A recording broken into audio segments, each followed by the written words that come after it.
नमस्कार। देश की बात में मैं कादम्बिनी शर्मा हूं आपके साथ। और सबसे पहले खबर पश्चिम बंगाल से। पश्चिम बंगाल के कई जिलों में जबरदस्त हिंसा हुई है। पंचायत चुनाव का ये मामला है। मतदान हो रहा है। हिंसा के चलते पिछले 24 घंटे में 9 लोगों की मौत की खबर आई है। पश्चिम बंगाल के कूच बिहार में एक पोलिंग बूथ में जमकर तोड़फोड़ भी हुई। उत्तर 24 परगना से ये हैरान करने वाली तस्वीरें सामने आई हैं। यहां पर एक बूथ पर जबरदस्त हंगामा हुआ। एक निर्दलीय उम्मीदवार के समर्थकों ने हंगामा किया। एक बदमाश ने एक व्यक्ति पर पिस्तौल तान दी। इसके बाद लोगों ने बदमाश की जमकर पिटाई कर दी।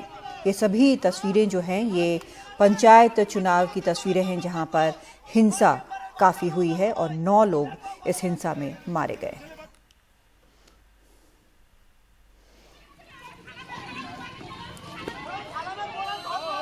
बंगाल में सारा व्यवस्था असंवैधानिक कामों में पूरा लग चुकी है। न वहां की सरकार राज्यपाल के आदेश को कोई सम्मान करते हैं, हाईकोर्ट के आदेश को सम्मान करते हैं। सेंट्रल एजेंसी रहनी चाहिए, हाईकोर्ट की ऑर्डर रहा। ये सारे प्रिकॉशंस के बावजूद जब जमीनी स्तर पर जब स्थानीय पुलिस और प्रशासन खुद ही पार्शियल हो जाए और बायस्ड हो जाए और राजनीतिक दृष्टि से काम करे, ये तो संवैधानिक व्यवस्था इसको नहीं कहा जाता है। ये कोई चुनाव नहीं हो रहा, ये मौत हो रहा है।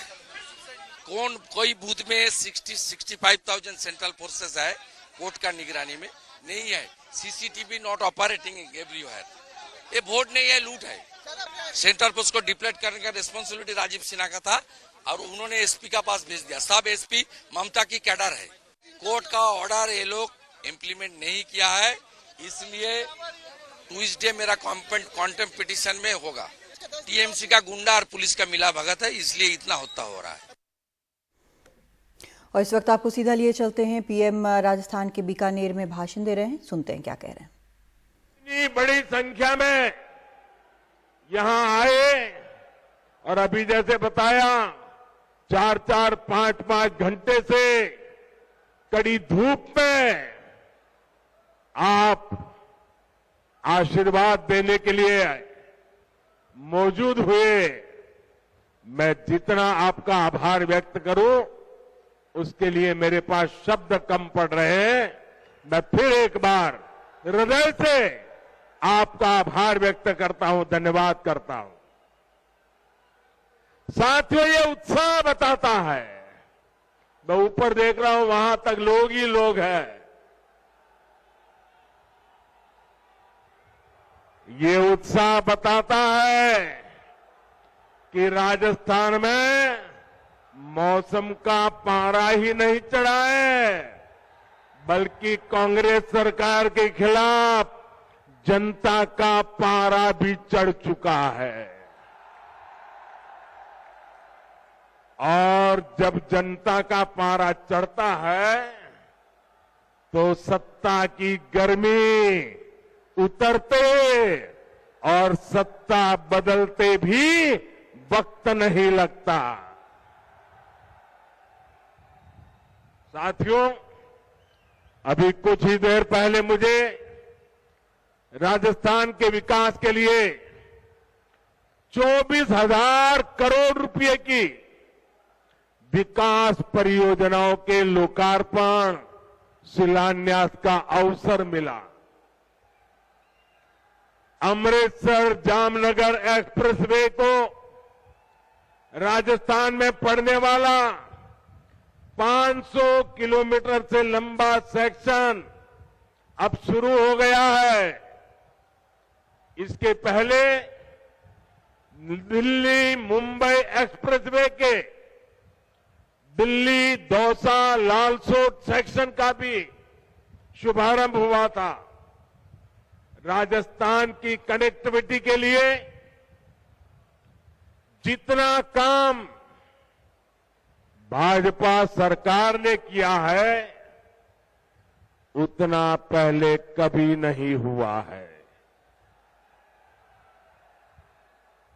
पिछले 9 वर्षों में केंद्र सरकार जितनी भी योजनाएं लाई हैं, हमारी कोशिश यही रही है उनका ज्यादा से ज्यादा लाभ राजस्थान को मिले।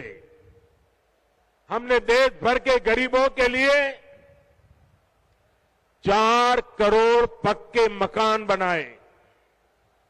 इसमें से करीब 20 लाख घर राजस्थान के मेरे गरीब भाइयों बहनों को मिला है।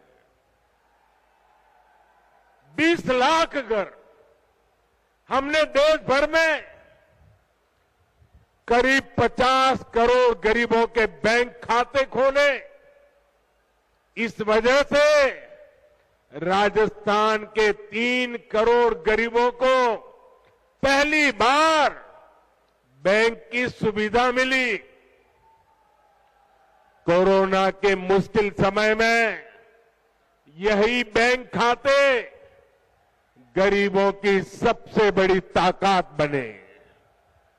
भाई और बहनों, विकास पूरी तरह से जनता तक तब पहुंच पाता है जब देश और प्रदेश की दोनों सरकारें साथ मिलकर ईमानदारी से काम करें। पिछले 4 वर्षों में राजस्थान में हालात इसके बिल्कुल उलट रहे हैं। हम दिल्ली से योजनाएं यहां राजस्थान में भेजते हैं, लेकिन यहां जयपुर में कांग्रेस का पंजा उस पर झपटा मार देता है। कांग्रेस को राजस्थान के लोगों की परेशानी से, आपकी दिक्कतों से कोई लेना देना नहीं है।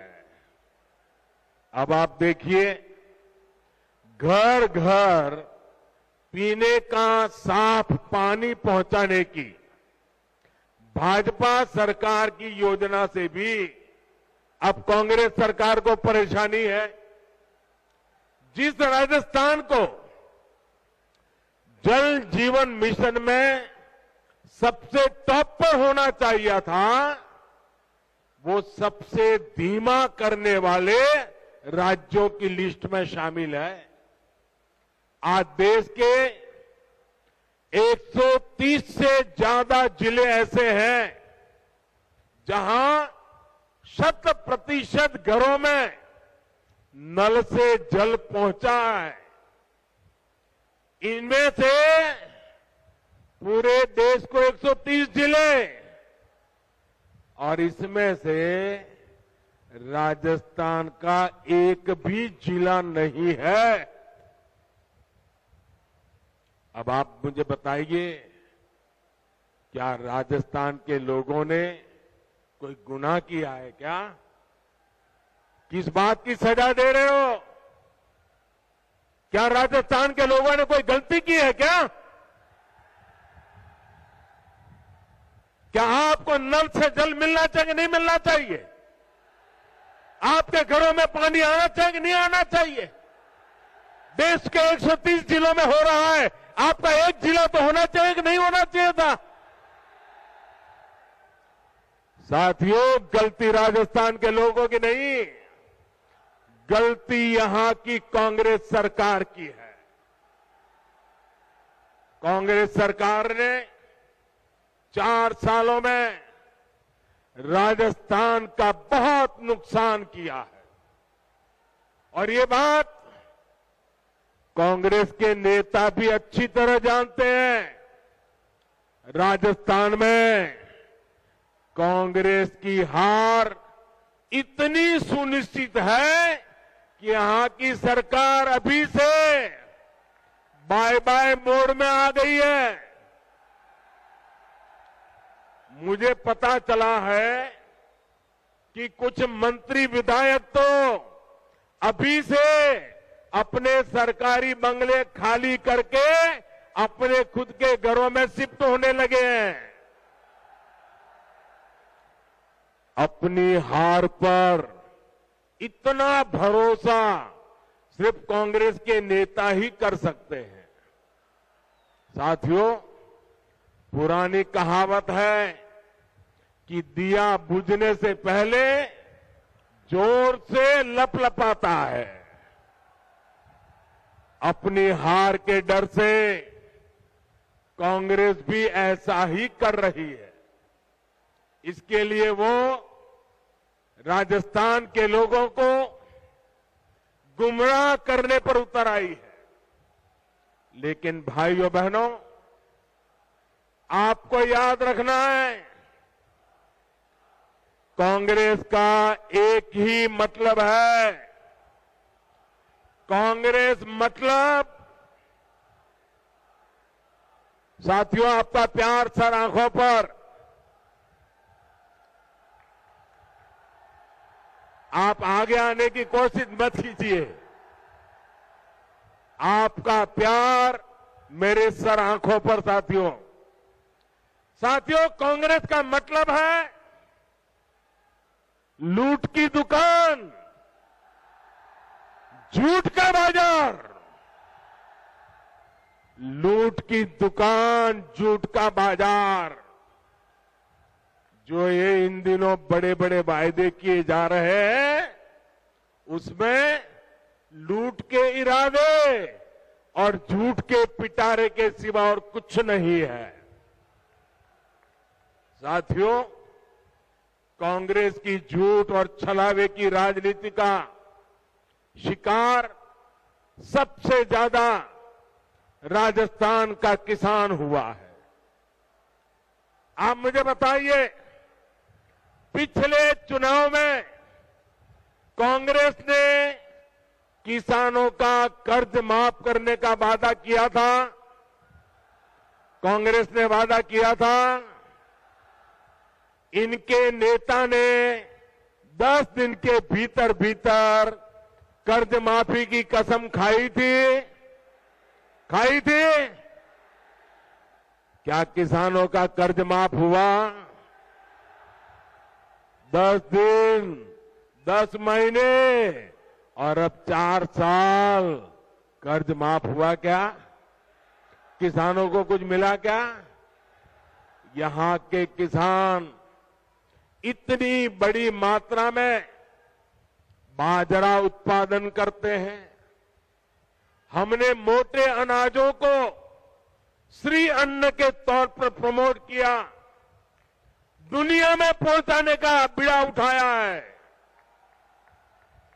बाजरा पड़ोस के हरियाणा में 2350 रुपये प्रति क्विंटल बिका, 2350 रुपया प्रति क्विंटल, और ज्यादा दूर नहीं हरियाणा में। और यहां राजस्थान में वही बाजरा किसान 1300 रुपये में बेचने को मजबूर हो गया। हमने राजस्थान के किसानों के लिए नर्मदा का पानी पहुंचाया। इन्होंने इसे रोकने में भी कोई कसम नहीं छोड़ी। किसानों से यही नफरत कांग्रेस की फितरत है, यही इनकी हकीकत है। साथियों, विकास के लिए ये जरूरी होता है कि सरकार ईमानदार भी हो और सरकार स्थिर भी हो।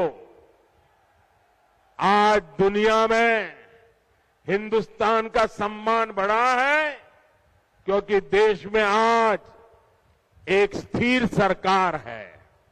आपने स्थिर सरकार बना करके मुझे काम करने का मौका दिया है।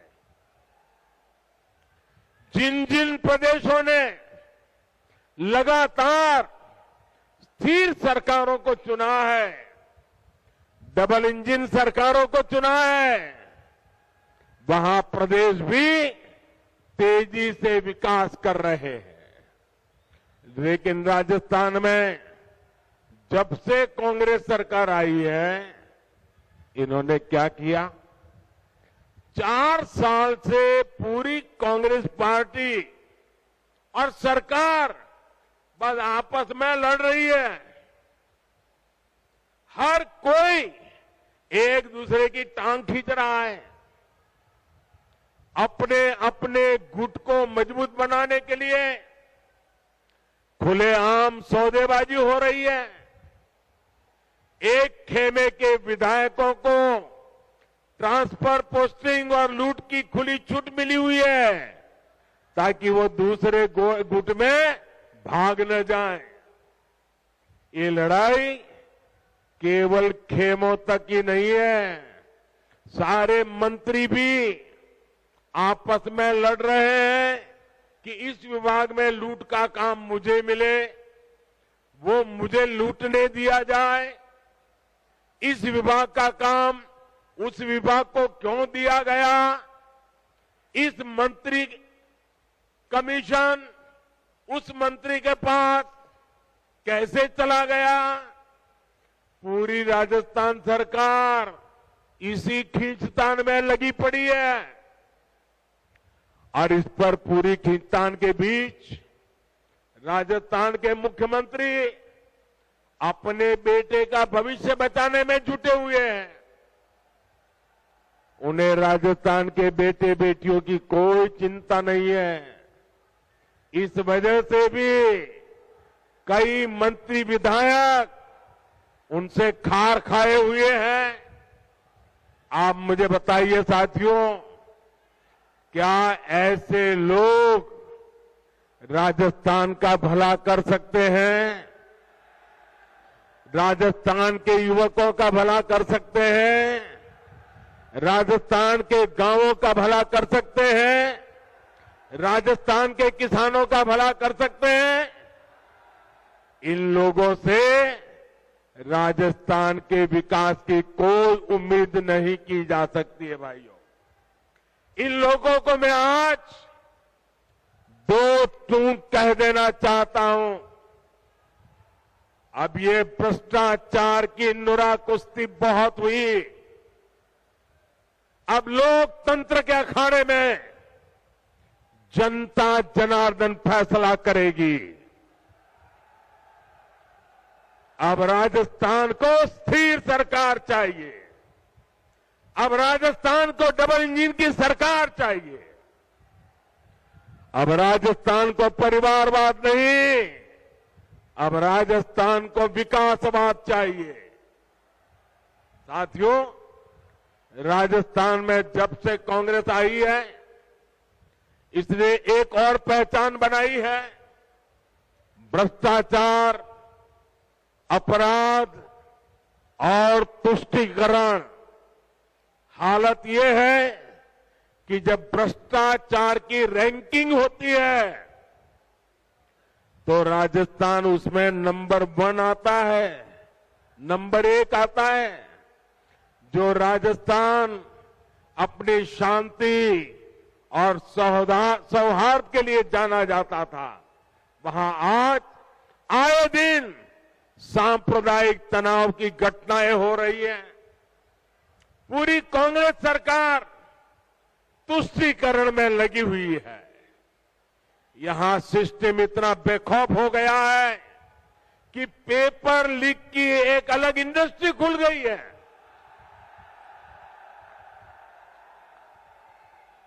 अब तक 17 बड़ी परीक्षाओं के पेपर लीक हो चुके हैं।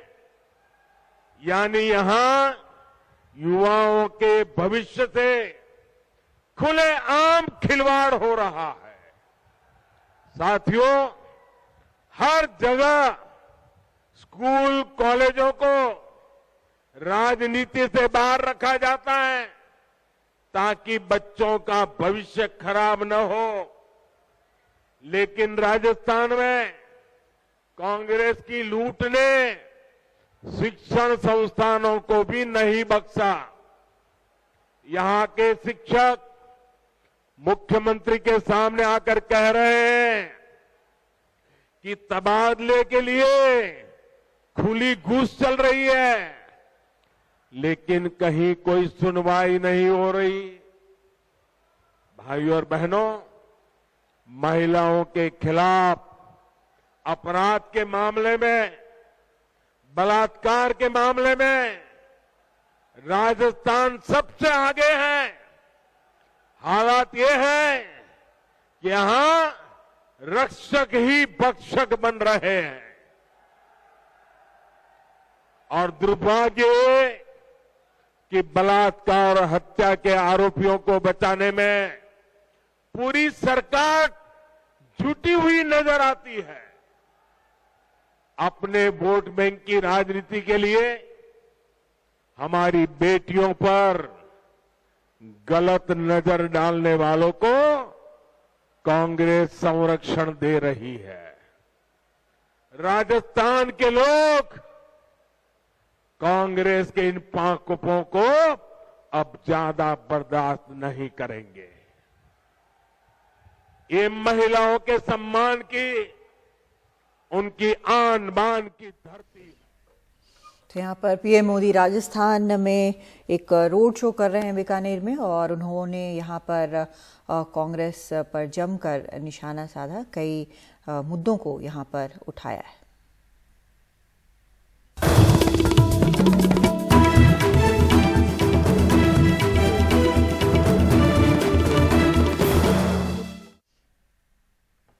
दिल्ली और एनसीआर में आज सुबह से तेज बारिश हो रही है। लगातार बारिश के कारण दिल्ली के कई इलाकों में बुरा हाल हो गया है। कई जगह जलजमाव की स्थिति बनी हुई है, जिससे लोगों को खासी परेशानी का सामना करना पड़ रहा है। नई दिल्ली स्टेशन के पास बने मिंटो ब्रिज को भी बारिश की वजह से बंद करना पड़ गया था, लेकिन अब उसे खोल दिया गया है। दिल्ली के कई इलाकों में जलजमाव की वजह से लंबा ट्रैफिक जाम भी लगा है। लोग घंटों से जाम में फंसे हुए हैं। देशबंधु कॉलेज की दीवार गिर गई, जहां पर कई गाड़ियों को नुकसान भी हुआ।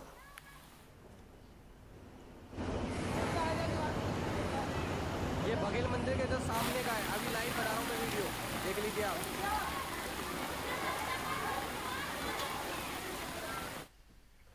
केरल के कन्नूर में भारी बारिश के कारण पम्बुरुथी द्वीप में लोगों को भूस्खलन और बाढ़ का सामना करना पड़ रहा है।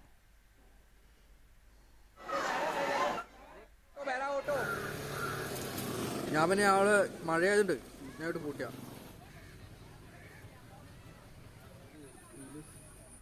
उधर जम्मू कश्मीर के रामबन में भूस्खलन हुआ है। भूस्खलन में जम्मू श्रीनगर नेशनल हाईवे 44 का एक हिस्सा बह गया है। NH44 पर T3 और T5 को जोड़ने वाली सड़क भी बह गई है। कई घंटों से ट्रैफिक वहां पर बंद किया गया है। राहत बचाव का काम लगातार जारी है।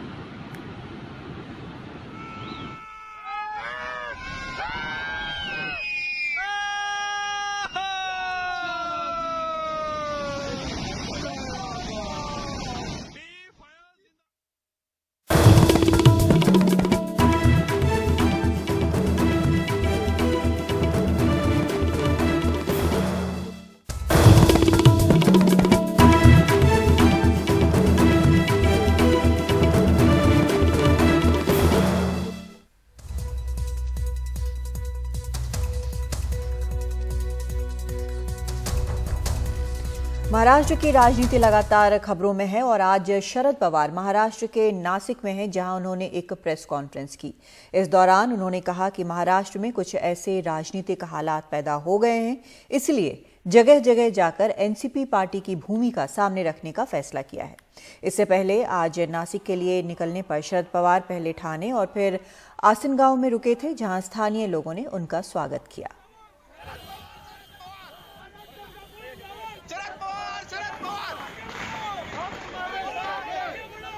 और उनकी बेटी सुप्रिया सुले ने एक ट्वीट किया, लिखा कि भाग गए रणछोड़ सभी, देख अभी तक खड़ा हूं मैं, न थका हूं न हारा हूं, रण में अटल तक खड़ा हूं मैं।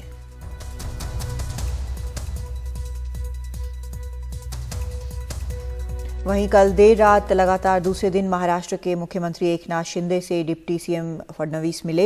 इन दोनों नेताओं की मुलाकात करीब 2.25 घंटे चली।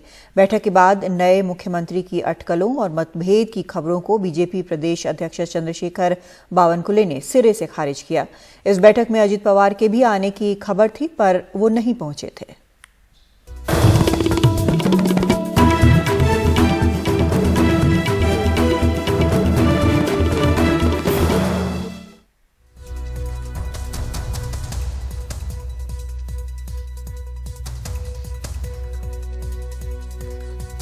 और अब खबर कांग्रेस नेता राहुल गांधी की, जो आज अचानक हरियाणा के गोहाना पहुंच गए। गोहाना के मदीना गांव में किसानों के बीच पहुंचे राहुल गांधी और किसानों के साथ जीरी लगाई। खेती के लिए ट्रैक्टर चला रहे हैं वहां पर, और प्रशासन को किसी प्रकार की कोई भी सूचना दिए वहां पर वो पहुंचे। किसानों में भी उन्हें देखकर काफी उत्साह नजर आया।